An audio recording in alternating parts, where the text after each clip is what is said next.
السلام عليكم ورحمة الله وبركاته. بسم الله الرحمن الرحيم. الحمد لله رب العالمين، نحمده ونستعينه ونستغفره ونعوذ بالله من شرور أنفسنا ومن سيئات أعمالنا.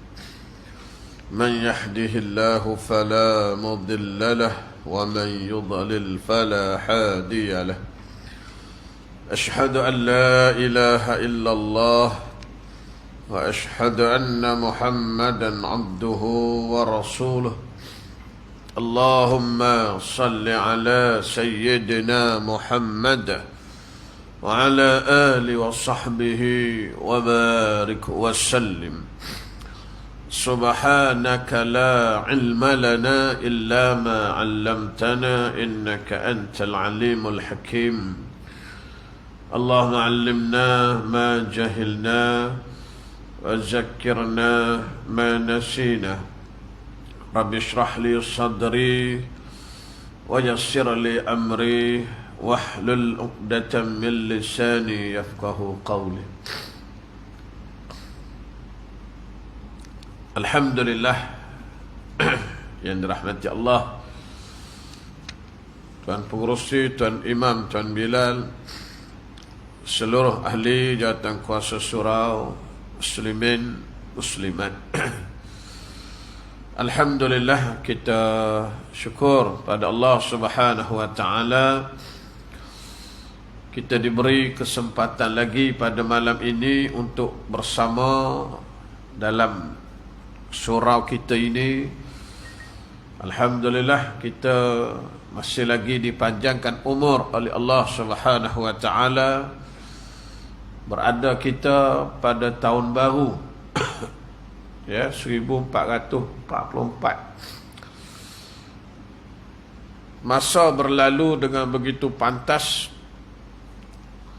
maka bertambahnya tahun bermakna bertambahnya umur kita, tuan-tuan, dan bertambah dekatnya kita dengan saat kematian kita. Kalau dulu-dulu kita dengar orang meninggal, biasanya ya, orang tua, mak saudara, pak saudara, ayah, mak, tok kita. Tapi hari ini yang meninggal itu kawan-kawan kita, yang sebaya dengan kita, yang satu sekolah dengan kita. Makna apa? Maknanya kita ni rupa-rupanya dah makin tua ya, masing-masing menunggu ya, saat kita dipanggil bertemu dengan Allah Subhanahu wa taala. Maka sebab itu, tuan-tuan, kita diminta supaya bersedia, wa tazawwadu fa inna khairaz zadit taqwa. Bawa bekal, berbekallah kamu, kata Allah. Bila kita nak datang bertemu dengan Allah, sudah semestinya kita kena bawa bekal. Sebagaimana kita datang ke surau malam ni, walaupun dekat, walaupun sekejap, kita bawa bekal. Paling tidak kita bawa dompet, paling tidak kita bawa handset sebagai bekal kita. Maka apatah lagi kita nak bertemu dengan Allah, sebaik-baik bekalan itu, kata Allah, adalah takwa. Alhamdulillah, hari ini ya, di mana-mana saja, di masjid, di surau ya, kita buat sambutan ma'al hijrah ya, peristiwa besar. Kita kata bila masuk tahun baru, peristiwa besarnya ialah peristiwa hijrah Nabi sallallahu alaihi wasallam. Sehingga kita disogok zaman dulu, ingat ada lagu lagu ma'al hijrah. Perpindahan Nabi dan umat Islam dari kota Mekah ke kota Madinah. Hijrah itu perpaduan, hijrah itu apa lagi lah. Lagu tu sinonim dengan masyarakat, sehingga masyarakat ingat bila Muharram ni peristiwanya hijrah. Tapi rupa-rupanya, tuan-tuan, kita tak faham, tak sedar ya, salah faham. Hijrah Nabi tidak berlaku dalam Muharram. Betul balik kita punya tanggapan. hijrah Nabi tidak berlaku dalam bulan Muharram. Dia berlaku dalam bulan Safar, tuan-tuan. Dan Nabi sampai di Quba, tempat yang mula-mula Nabi sampai di Madinah itu di Quba. Ulama-ulama sirah sebut Nabi sampai di Quba ini pada 8 Rabiul Awal. Bulannya apa? Rabiul Awal. Cuma orang Melayu kita bila Rabiul Awal dia kira Maulid Nabi. Kalau surau kita buat program Rabiul Awal hijrah, orang kata pelik, apa benda pula Rabiul Awal hijrah, kata dia. Kan? Nabi sampai di Quba itu pada 8 Rabiul Awal, dan Nabi duduk menumpang di rumah seorang sahabat namanya Kulthum. Kalsum orang boleh kata tak? Kulthum bin Huda. Tuan-tuan, Kalsum ni bukan orang puan. Kulthum ni orang lelaki. Arab ni kalau Kalsum tu lah, dia orang lelaki. Orang Melayu kita Kalsum orang puan. Tak, nama benda maknya Kalsum perempuan anak orang Melayu. Orang Arab tidak. Jadi duduk di rumah Kulthum ni tuan-tuan beberapa hari, sehingga yang pertamanya di situ Nabi bina satu masjid namanya Masjid Quba. Kita kata duduk berapa hari cepat benar naik masjid. Masjid bukan buat macam masjid kita ni. Masjid kita ni nak siap berapa tahun tuan-tuan bukan macam ni. Masjid ada kapel, ada apa nama tiang, ada atap dah. Ringkas, simple aja masjid tu. Kan? Dan sempat Nabi bertemu dengan Sayyidina Ali radhiyallahu anhu. Sayyidina Ali ni hijrahnya lambat. Kenapa? Dia waktu Nabi keluar, dia ganti pak tidur Nabi, dan Nabi pesan suruh pulangkan balik barang-barang yang orang simpan rumah Nabi. Nabi ni walaupun orang tak beriman dengan dia, orang tak beriman tu lah, Arab jahiliah tu, tapi dia percaya Nabi ni orang yang tak makan harta orang, Al-Amin, amanah. Walaupun dia tidak Islam, dia kafir, tapi dia percaya Muhammad ni orang baik. Tak tuan-tuan, pulang dulu sebelum hijrah. Dan bila dibina Masjid Quba, dan Masjid Quba ni ada kelebihan dia tuan-tuan. Sebab itu Nabi setiap minggu, biasanya pada hari Sabtu, Nabi akan pergi ke Masjid Quba ziarah. Kita kalau pergi Madinah, pergilah solat di Masjid Quba ni tuan-tuan. Ada kelebihan dia, Nabi sebut tuan-tuan. Ada. Dan Kulthum tadi dilantik menjadi imam Masjid Quba. Dia jadi imam. Dan dia ni pula bila jadi imam tuan-tuan ada cerita dia. Bila jadi imam dia ni suka sangat baca Qul Huwallah. Habis Fatihah baca Qul Huwallah, baru baca surah lain. Rakaat kedua baca Fatihah, Qul Huwallah, baru surah lain. Orang komplain. Pasal Nabi tak pernah buat gitu. Pasal apa engkau buat Kulthum? Nabi tak buat. 2 surah dibaca dalam sembahyang fardu. Mayang sunat tu biasa. Kita mayang sunat, tarawih. Pak Imam kita kata malam ni kita nak baca 2 surah. Pertama Baqarah, kedua Ali Imran. Pakat lari habis dah tak ada masalah. Yang ni sembahyang fardu. Gi ngadu dengan Nabi tuan-tuan. Nabi panggil tanya dia, betul ke? Dia kata ya. Pasal apa? Pasal dia kata, aku ni ya Rasulullah sangat sayang, sangat kasih dengan surah Al-Ikhlas. Pasal dia punya makna tu mendalam. Qul huwallahu ahad. Ini makna mentauhid, mengesakan Allah. Katakan Allah itu ahad. Tu punca. Kalau kita pula duk baca selalu Qul huwallah, bini tanya, bang kenapa suka benar bang? Apa jawab kita? Makna dia sangat menusuk jiwa, ada? Dah. Pasal apa baca? Pasal cepat habis. Tu kita. Kira nak cepat je tak? Tu kita lah anak-anak ya. Nabi kata apa? Dengan sebab kasih kamu kepada Qul Huwallah tadi, membawa kamu ke syurga. Tu Kulsum ni. Tuan-tuan carilah kisah dia tuan-tuan. Ada. Baik. Nabi duduk situ beberapa hari. Kemudian barulah Nabi bertolak pergi ke Madinah. Sampai di Madinah, orang sambut Nabi dengan sambutan yang sangat hebat. Kenapa? Kerana orang Madinah sebelum tu sudah beriman. 2 tahun sebelum tu pergi dah jumpa Nabi waktu Nabi berdakwah di musim haji di Mekah. Ada buat perjanjian. Ya, perjanjian Bai'atul Aqabah yang pertama, Bai'atul Aqabah yang kedua. Waktu orang pergi haji, dia ambil peluang dakwah, jumpa orang Madinah, buat perjanjian Bai'atul Aqabah.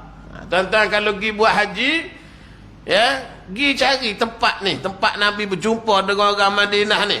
Nama dia tempat yang namanya Aqabah, tu tempat orang melontar tu. Jamrah Aqabah, situ tempat tuan-tuan. Ingat balik cerita Nabi dulu tuan-tuan tak? Jumpa kali kedua tahun berikutnya 72 orang lebih kurang gitu berbai'ah dengan Nabi, sanggup pertahankan Nabi dengan badan, tubuh, jiwa mereka. Tahun berikutnya baru Nabi hijrah. Kan? Mana orang Madinah tu dah ramai orang Islam. Sambut Nabi. Unta Nabi sampai di Madinah, orang pakat tarik supaya Nabi ni singgah di rumah mereka. Orang ni tarik, Nabi kata biarkan unta aku berjalan. Kerana unta aku ni ada GPS.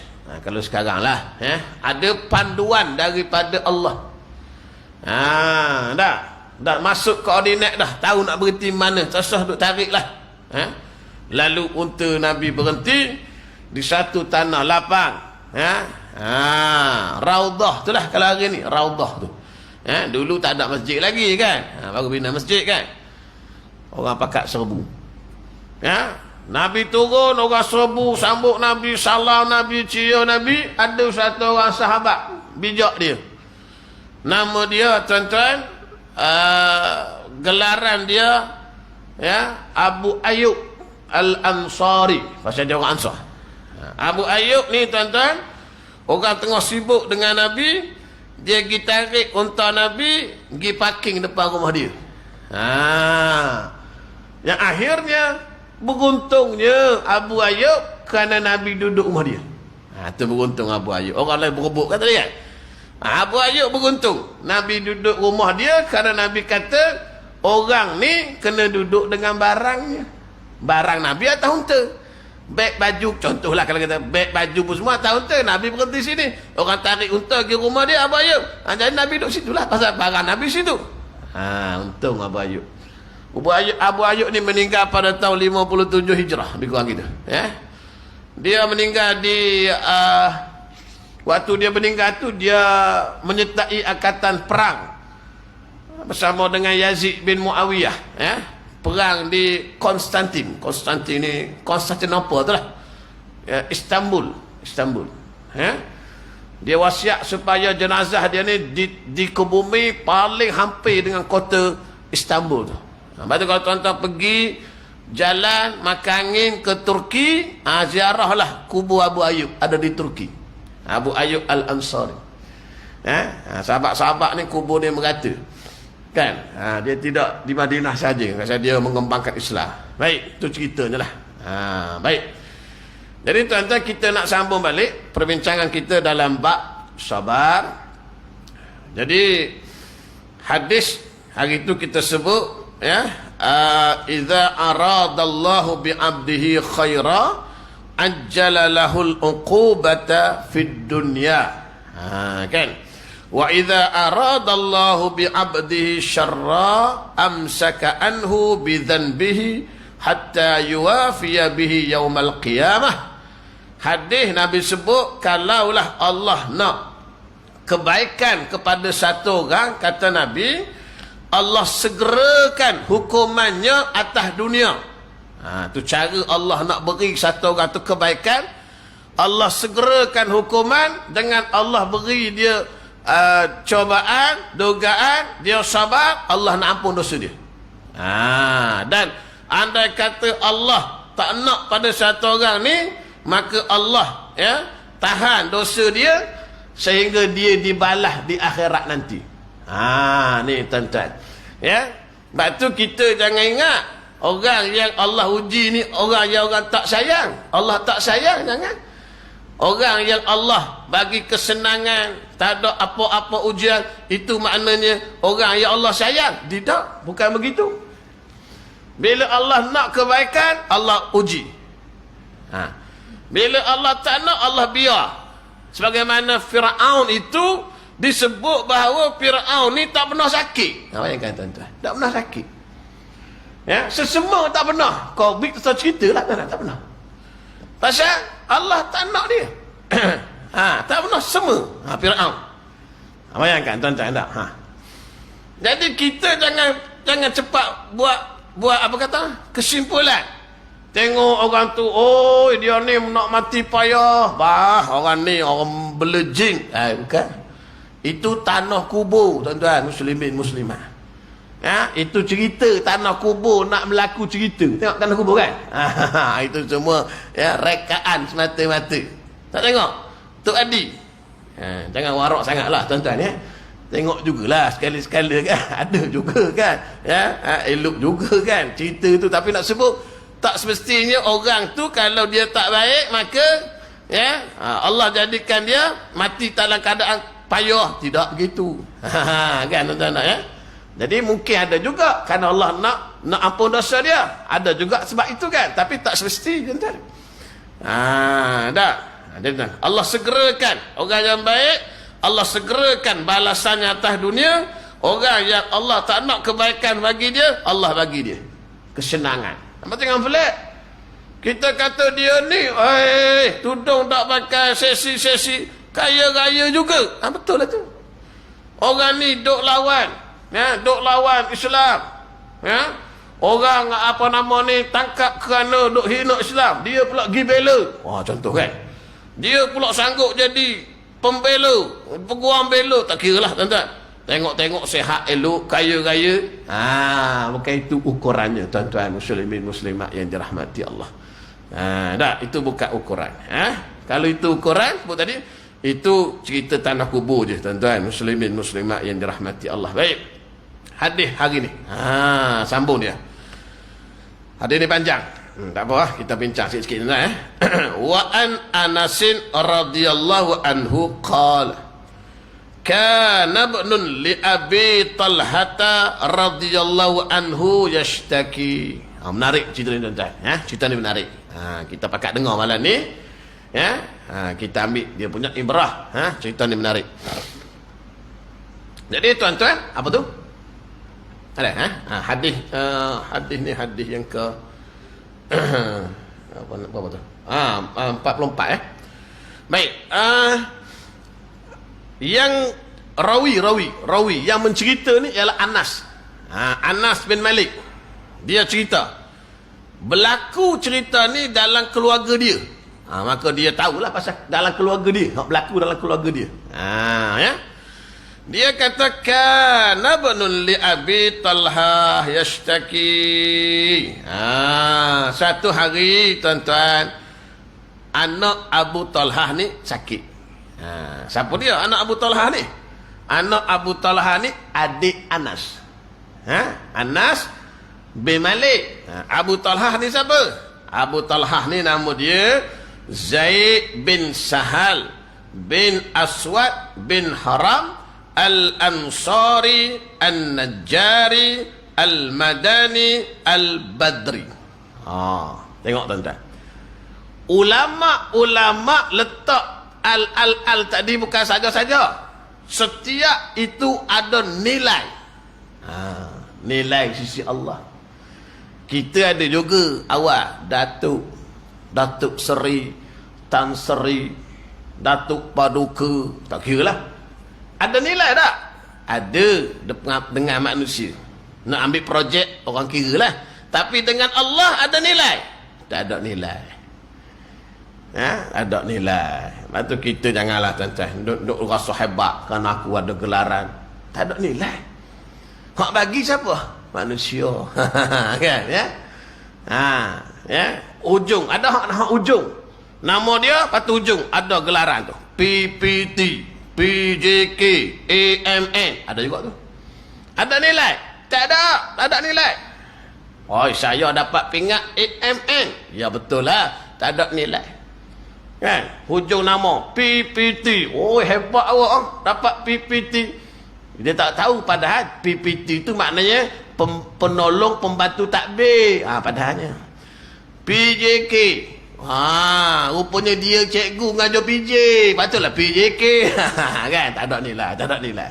Tengok saya sebut nilai. Al-Ansari. Kenapa letak Al-Ansari? Kerana mereka berbangga dengan Ansar. Kerana Ansar ini tuan-tuan, Allah sampai Nabi sebut ayatul imani hubul Ansar. Tanda orang tu beriman, kasih dia orang Ansar. Tak hebat? Kalau Nabi kata tanda orang tu beriman, kasih orang Melayu, boleh tahan kita nak bangga tak? Tak ada.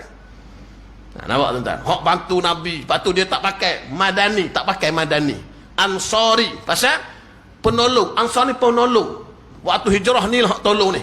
Tengok contoh An-Najari. Najari ni kenapa letak Najari? Ada nilai. Ada Najar, Bani, keturunan belah mak Nabi. Mak Nabi ingat waktu Nabi umur apa tahun tu? 6 tahun itu. Ke 4 tahun ni pergi ke Madinah kan, jarah keluarga dia. Ni balik sampai dia buat meninggal tu. Tuan-tuan. Bangga pasal keluarga ada hubungan kan Nabi. Al-Badri. Ini lagi hebat gelaran ni. Orang yang bersama Nabi yang ikut perang Badar. Nah, hebat apa hebatnya?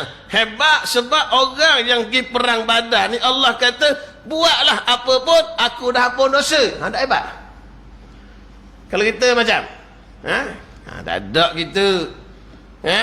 Kalau kita lah buatlah apa saja aku dah ampun dosa kata Allah. Andai katalah tak datang dah masjid malam ni dah dah ampun dosa, relax dah kita muka-muka tak ada dah ni. Tengok tuan-tuan nilai dia tu. Tak. Abu Talhah ni tuan-tuan, dia nama dia kan Zaid bin Sahal ni. Cerita sikit lah jarah dia. Dia ni bapa tiri Anas. Sebab Anas bin Malik yang tadi nama Zaid kan, apa kaitan? Bapa tiri Anas. Jadi Anas bin Malik bin Nadha. Malik bin Nadha ayah Anas. Ayah Anas kahwin dengan mak Anas, tapi malangnya ayah Anas ni tidak Islam. Meninggal. Mak Anas namanya Ummi Sulaim. Tu ada nama tu Ummu Sulaim. Ummu Sulaim binti Milhan tu Al-Ansariyah. Al-Ansariyah pada orang Ansar lah. Ummu Sulaim bila jadi janda, satu hari Abu Talhah datang Pinang. Waktu itu Abu Talhah belum Islam, Pinang. Abu Talhah ni orang handsome. Arab handsome sungguh. Kalau banding dengan tuan-tuan ni tak boleh lawan lah, handsome dia orang lah. Hidung pun lain macam. Kita hidung jenis penyek dah hidung Melayu dah Arab ni jangan main tuan-tuan. Dengan handsome, dengan orang kaya, dengan pengaruhnya. Bila dia pergi Pinang Ummu Sulaim kata apa? Dia kata Abu Talhah, kalaulah kamu Pinang mana-mana satu perempuan di Madinah ini, tak ada seorang pun akan tolak kamu. Pasal memang hebat. Tapi minta maaf Abu Talhah, aku tak terima. Pasal apa? Pasal aku muslimat, kamu kafir. Tengok ni tegas dalam akidah.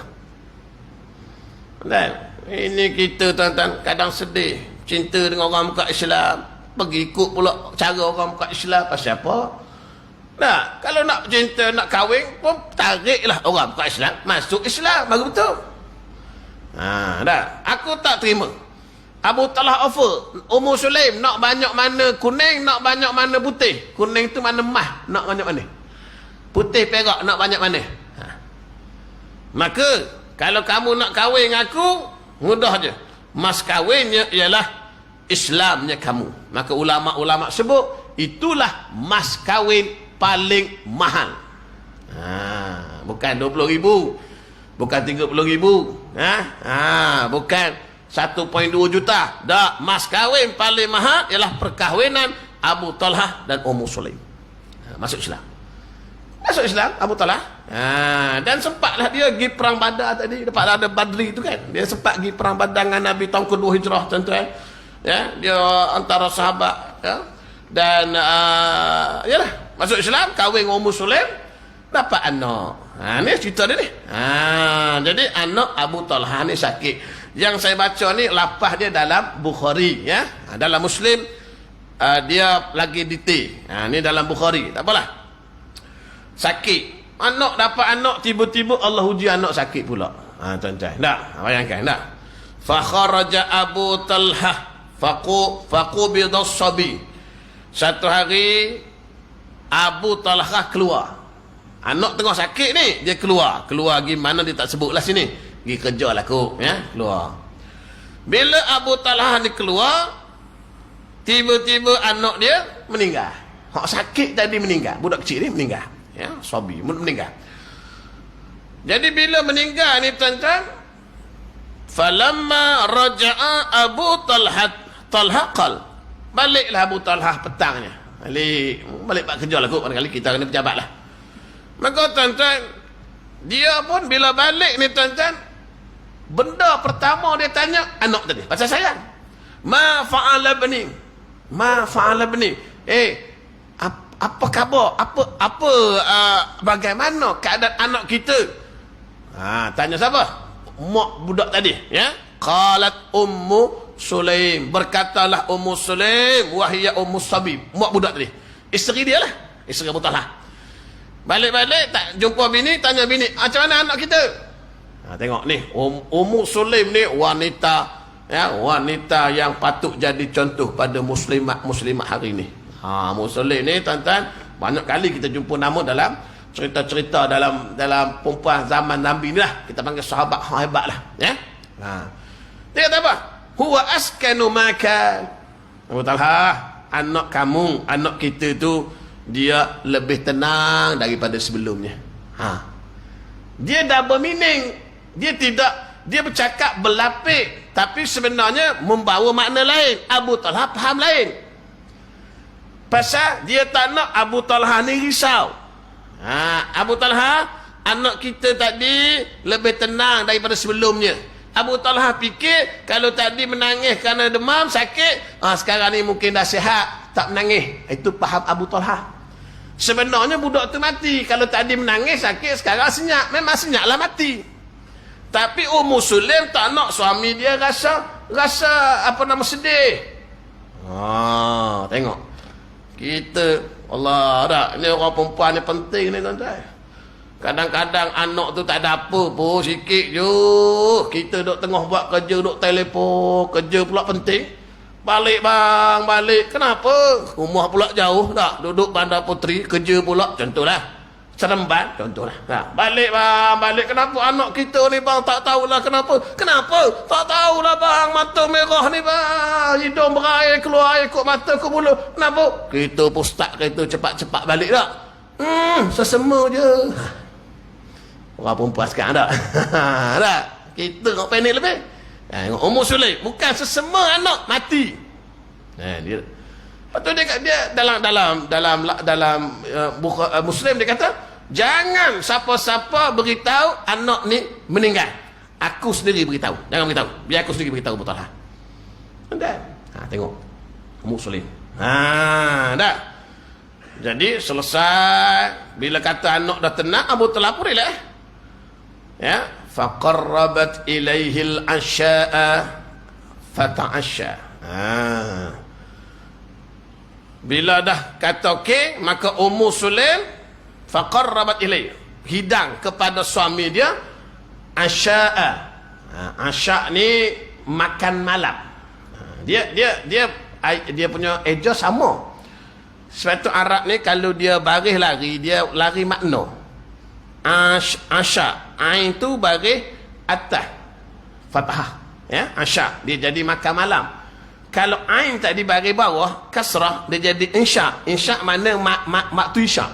Waktu isyak waktu isyak lagi ni, waktu isyak ni. Ini asyak. Asyak mana makan malam. Maka diberi kepada Abu Talha ni makan malam, maka Abu Talha pun makan. Hati dah tenang, hati dah senang, makan. Tak. Thumma asaba minha. Kemudian dalam lapah Muslim dia tambah sikit. Lepas makan malam selesai segala-galanya, nak tidur lah dah. Muslim bila nak tidur dia make up cantik-cantik. Tak. Pakai seksi-seksi lah kita kata ni dah. Tak. Make up, bagi lawa, bubuh eyeshadow sikit, gincu sikit, bedak sikit, spray minyak wangi kiri, minyak wangi kanan. Untuk siapa? Untuk Abu Talha, suami dia. Ni orang perempuan kena begitulah. Tengok jam 8.30, 9.30 nanti Pak A nya balik. Bersiaplah. Pakai lawa-lawa, cantik-cantik, make up lawa-lawa, wangi-wangi. Betul. Malam pula Jumaat. Betul tak? Kau tak ada apa? Dah pencen ustaz. Nak tak ada kata apa lah. Nak betul tak? Buka pintu aja, suami atas motor tengok isteri tak sempat mati enjin, melompat naik atas rumah tu. Betul. Ni dak dengan selebeknya, baju kelawar, bedak sejuk, pelepak rambut hantu Kak Limah. Tahu tak? Balik suami, melompat balik naik atas motor, lepak kedai mamak. Tu. Itu yang 2-3 pergi kedai mamak lagi pasal mamak lebih menawan daripada bininya. Betul? Kata betul? Kalau tidak tak laku mamak tu kan? Tak laku mamak tu kalau tidak tak 3-4 pagi penuh lagi mamak. Bila dah cantik-cantik Umi Sulaim, dah apa lagi? Berlakulah hubungan suami isteri. Dah. Jadi falamma faragha qala, bila selesai barulah Ummu Sulaim selesai dah, suami dah jamu makan tadi, dah hubungan suami sudah selesai, barulah Ummu Sulaim cerita. Tengok Ummu Sulaim baru bagi tahu. Tak ada lah suami sampai tu bagi tahu. Tak. Tengok. Nak bagi tahu pula. Tengok kalau dalam lapah dalam Muslim, dalam Muslim kata apa? Dia kata, wahai Abu Talha, bagaimana menurut pendapat engkau apabila ada sekelompok orang memberikan pinjaman kepada sebuah keluarga, kemudian ternyata pinjaman tersebut mereka minta balik. Ya Abu Talha, kalau ada orang beri satu orang pinjam, bukan beri betul, pinjam, tiba-tiba orang tu nak ambil balik, macam mana? Abu Talha kata, dia punya, kita pinjam, orang tu bagi pinjam, maka kena bagi balik lah. Pasal bukan hak orang tu, hak tuan yang bagi pinjam. Maka Ummu Sulaim kata, begitulah Abu Talha, anak kita tu Allah bagi pinjam. Allah bagi pinjam, bukan hak kita tolong jaga amanah, Allah bagi pinjam. Betul tuan-tuan, kalau kita faham anak ni pinjam amanah, kita akan bertanggungjawab, didik, tarbiyah, jaga. Tuan-tuan, hari ni Allah, saya ni berada di sekolah tuan-tuan. Sekolah saya ni agama, SMKA, itu pun macam-macam kes, tambah sekolah biasa. Macam-macam. Ada perempuan dengan perempuan. Kata apa tuan-tuan? Perempuan dengan perempuan. Anak murid saya baru ni semalam datang ziarah, dia duduk universiti, duduk kat universiti. Saya cerita ada kes perempuan dengan perempuan. Dia kata, ustaz, biasa universiti lagi teruk. Tu dia tuan-tuan. Kan, laki dengan laki. Ni jenis-jenis Allah laknat belaka ni tuan-tuan, muslim yang dirahmati Allah. Dengan apa hari ni, vape.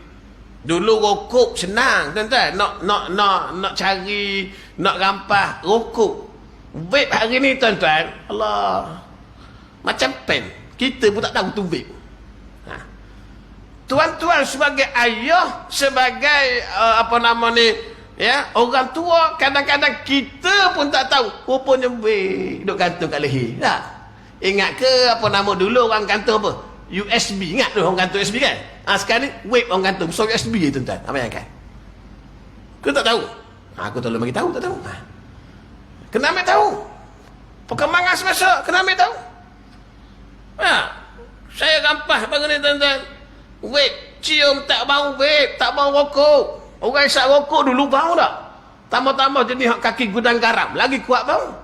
Sekarang mana ada bau? Cium-cium bau apa tuan-tuan? Bau biskut. Bayangkan tuan-tuan. Web perisa biskut. Tahu? Kau tak tahu? Sudah habis pakai isap belaka ni lah tuan-tuan. Tak ada bau rokok. Memang tuan-tuan. Dia ada perisa. Strawberry. Apa lagi?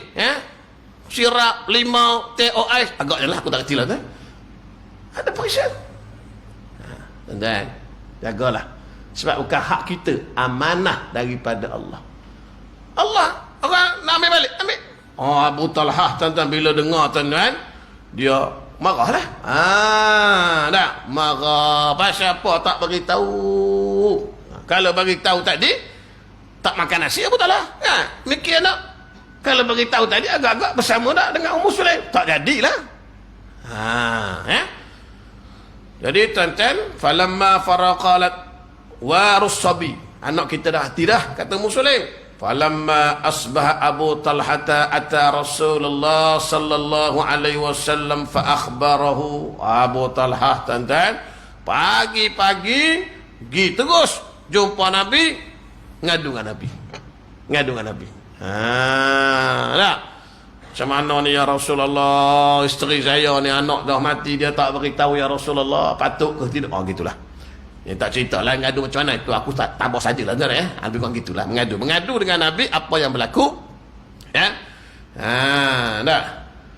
Kalau dalam Muslim kata, mengapa kamu tidak memberitahu aku terlebih dahulu berita ini, tetapi kamu memberitahuku setelah aku menggaulimu? Tu dalam Muslim lah. Dalam ni dia ringkas sikit dalam Bukhari kan. Bila Nabi dengar, dia ceritakan Nabi bila dengar, Nabi tanya Abu Talhah. Tengok bahasa Nabi ni cantik tuan-tuan.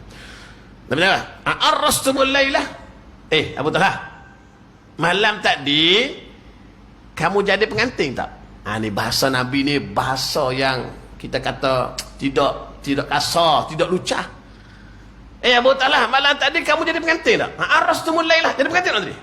Dia tak kata malam tadi kamu jimat. Dah, tu bahasa tak sesuai kan. Malam tadi kamu jadi pengantin tak Abu Talhah? Bahasa Nabi cantik. Qala na'am, ya Rasulullah. Abu Talhah, sahabat-sahabat dengan Nabi dia tak malu macam kita. Kan? Sebab tu daripada dia tak malu itulah kita dapat ilmu. Kan? Kita malu nak cerita dengan ustaz nak.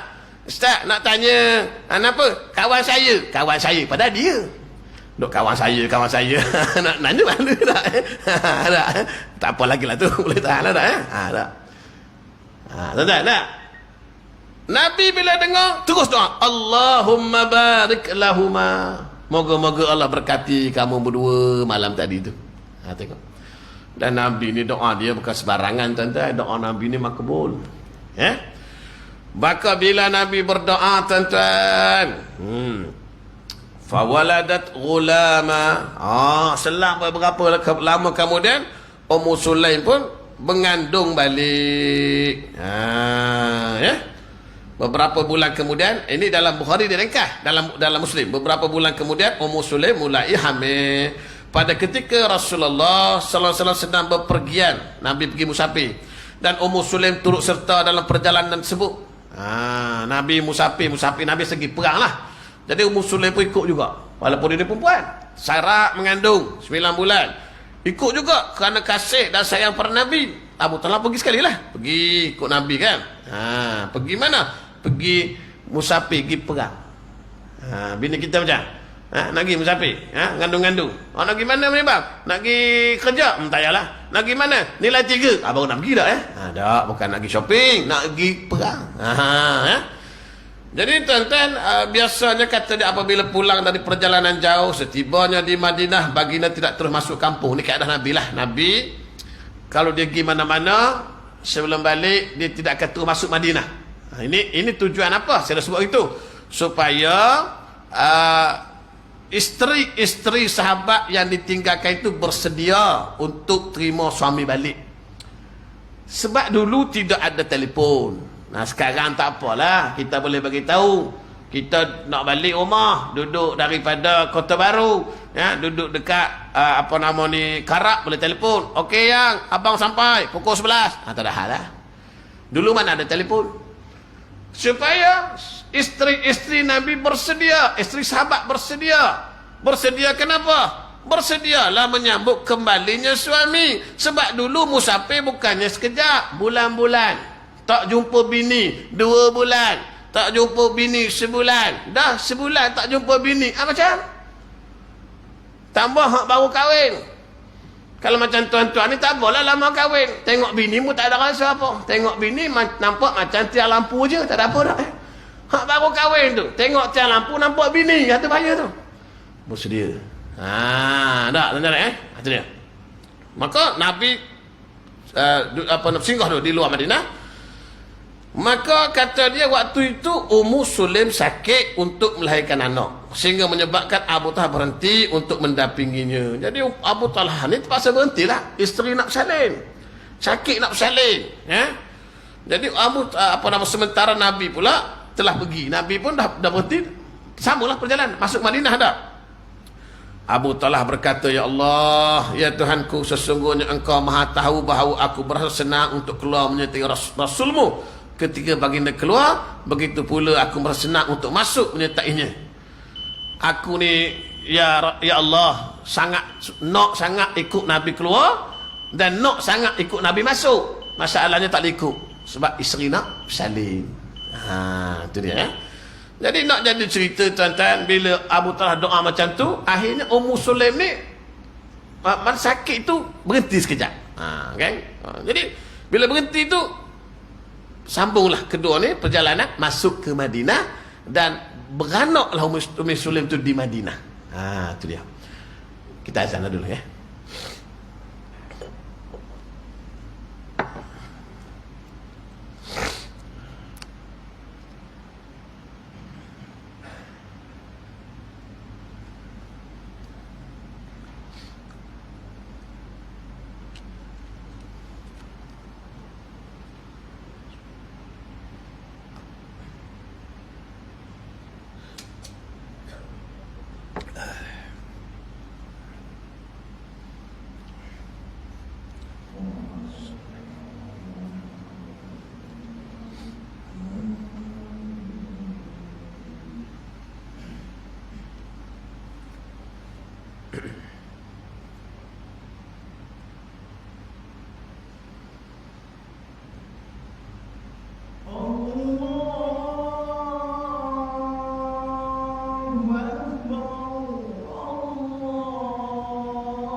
La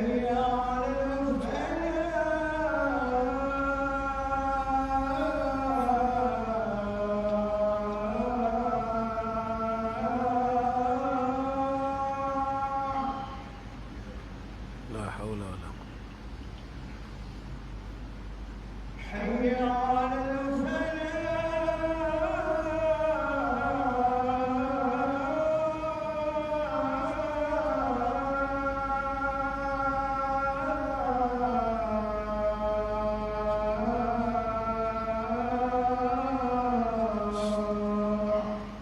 la haula wala quwwata.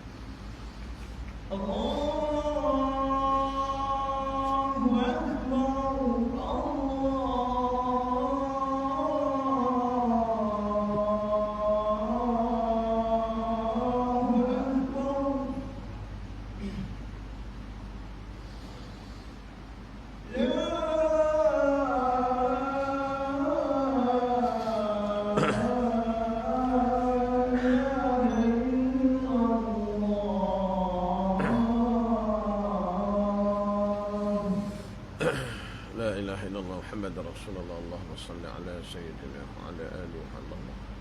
Salatu.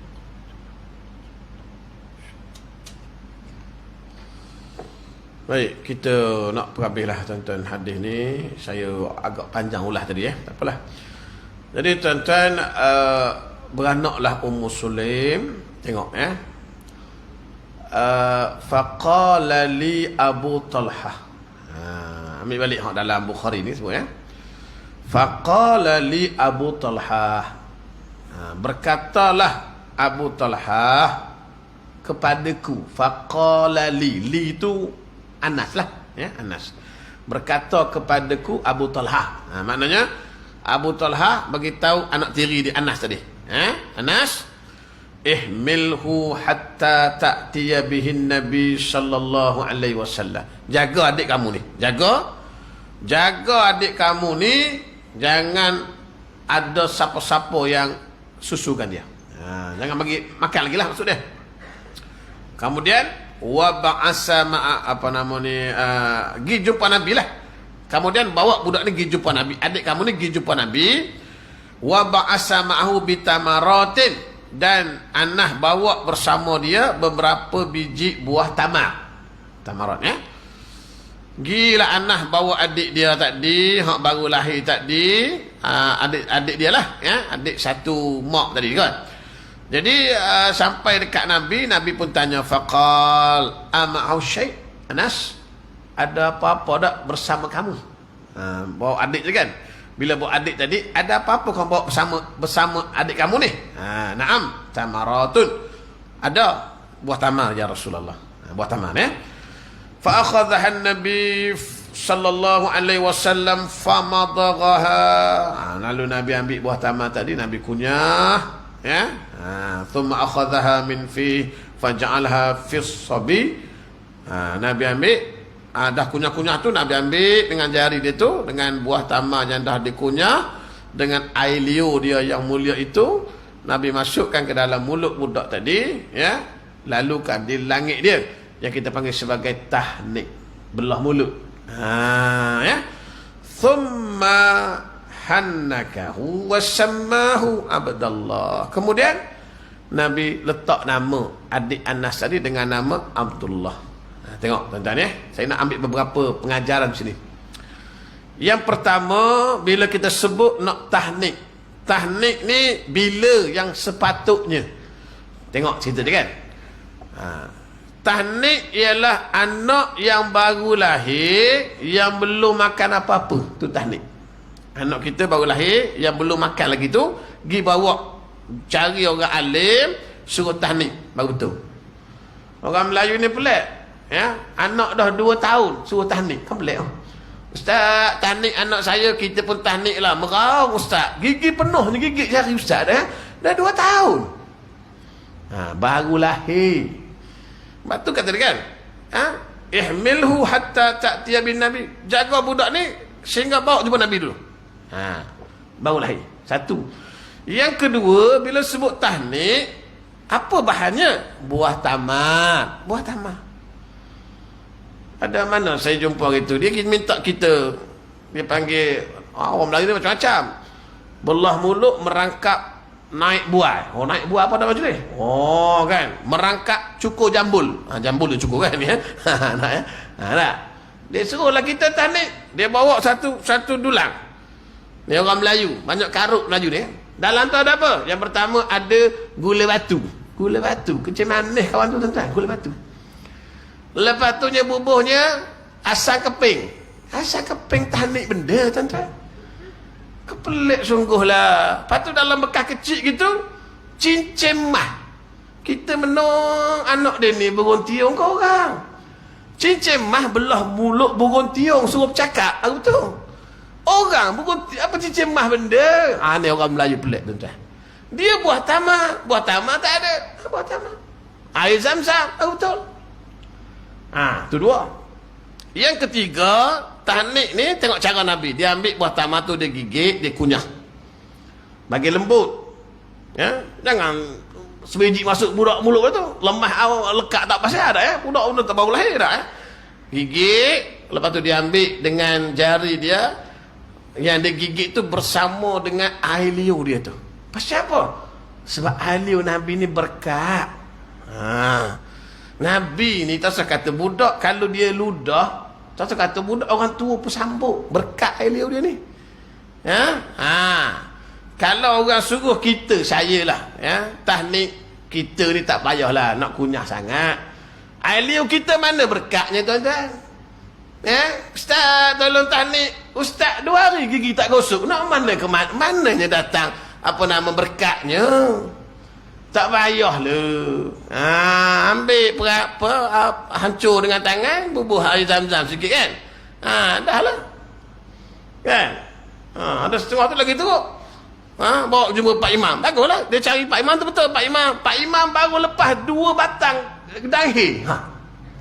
Nah, 2 batang dahir baru lepas isyak. Ada orang bawa anak nak tahnik. Pak Imam tahnik jugalah. Dengan buah tamar, dengan air liur dia, dengan dahir-dahir sikit tuan-tuan. Masuk dalam mulut budak. Itu yang jadi isyak rokok tu tuan-tuan ya. Contohlah kan ya. Tak payahlah. Kita siapa tuan-tuan. Tapi kalau orang yang memang benar-benar alim tu tak apalah ya. Mulut sentiasa berzikir. Kita ni siapa? Kita tu saya lah tuan-tuan. Tuan-tuan tak tahulah kan. Mana tak layak sangatlah kita ni. Ya, tengok tu yang kedua, ketiga. Yang keempat, Nabi letak nama. Apa nama dia? Abdullah. Ya, kita bawa anak tak tahnik tak? Ustaz pun tanya, ada nama belum? Belum lah. Okeylah. Saya letak nama lah ya. Boleh Ustaz, apa dia? Abdullah. Agak macam Abdullah lah Ustaz. Kita dengar Abdullah boleh. Tak glamour lah Ustaz. Oh, tak glamour. Nak nama benda? Oh, nama hari ni kena panjang. Muhammad Danish Haiman Haikal. Oh, tuan-tuan. Ya, anak jo satu, bapak jo tulis nama, tobat dah tak perlu sepanjang ya. Bapak tolong tulis, lala buat cok kan. Oh, Danish. Danish ni orang Denmark, Danish. Nak Danish apa? Awak tu Jawa. Contohlah. Danish. Irish. Oh, Irish kan island. Nah, awak tu banjo, bukannya island kan ya? Irish, Danish, Abdullah. Tak mau Ustaz. Kita ni kan, nama terbaik Abdullah. Tengok tu kata ya. Bukhari dalam riwayat menyebut Ibnu Uyainah berkata, ada seorang pada kalangan Ansar berkata, kemudian setelah aku melihat keduanya, maknanya sepah besar Abdullah ni tuan-tuan, kahwin, tengok berkat doa Nabi tadi, Abdullah ni bila berkahwin, dia ada 9 orang anak yang semuanya hafal Quran. Allahu Akbar. 9 hafal Quran. Tuan-tuan ya. Kita macam ya, ada 9 orang. Seorang pun jadilah. Ada ya. Ini berkat daripada doa Nabi sallallahu alaihi wasallam. Ada ya. Sambung bulan depan lah ya. Tu sempat satu je lah. Cerita panjang ya. Kalau itu wallahu alam. Assalamualaikum warahmatullahi wabarakatuh.